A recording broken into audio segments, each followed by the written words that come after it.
আসসালামু আলাইকুম বন্ধুরা, কেমন আছেন আপনারা সবাই? আশা করি অনেক অনেক ভালো আছেন। আমিও আল্লাহর রহমতে অনেক ভালো আছি।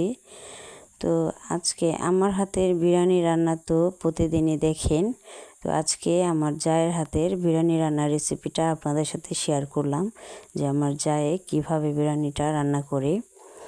আর কিছুদিন আগে 2-3 দিন আগে আমি একটা ভিডিও আপলোড করেছিলাম, যে পরিবারের সবাই মিলে একসাথে খেলে খাওয়ার মজাটাই আলাদা। তো অনেক ভাইরাই কমেন্ট করেছেন, যে বললেন ডাল ভাত খেলেন বিরিয়ানি।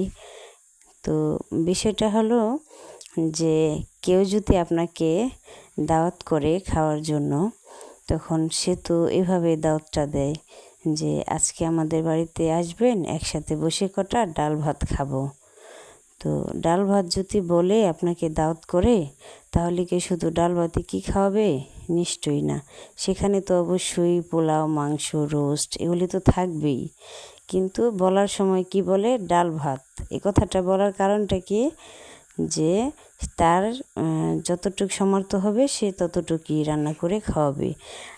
সে আগে থেকে কেন বলবে যে আমাদের বাসায় আসবেন, আমি আপনার জন্য এই রান্না করব, সেই রান্না করব? এগুলি কেউই বলে না। বলার ভিতরে এই কথাটাই বলে যে ডাল ভাত রান্না করব, একসাথে ডাল ভাত খাবো। তো ডাল ভাত বললেই তো ডাল ভাত খাওয়ায় না, পাশাপাশি আরও অনেক কিছুই রান্না করা হয়। তো এই জন্যই এই কথাটা বলেছি, যে একসাথে ডাল ভাত খেলেও হয়। যাই হোক, কী বলেছি আমার এখন মনে নাই।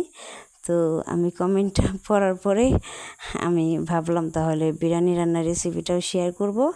আর তখন আমি এই কথাগুলি বলবো আমার ভাইদের, যাতে তারা বুঝতে পারে আমি কেন বলেছি ডাল ভাতের কথা।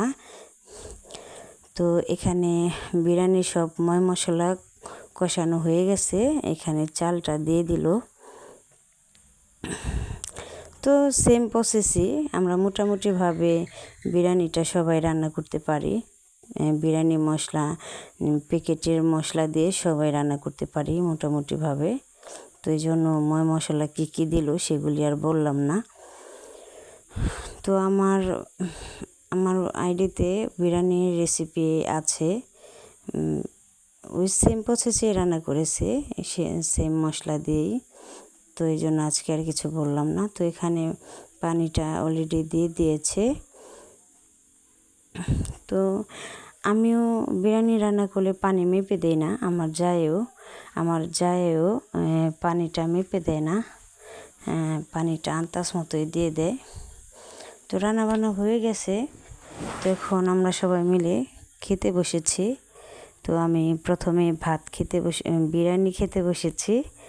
তো আমার বিরিয়ানিটা খুবই পছন্দ, এই জন্য বিরিয়ানিটা আগে খাবো, এরপরে ভাত খাবো। তো এখানে আরও অনেক কিছু রান্নাবান্না করা হয়েছে বিরিয়ানির পাশাপাশি। তো আজকের ভিডিওটা এই পর্যন্তই, বেশি লং করব না। ধন্যবাদ সবাইকে যারা যারা আমার ভিডিওটি দেখেছেন।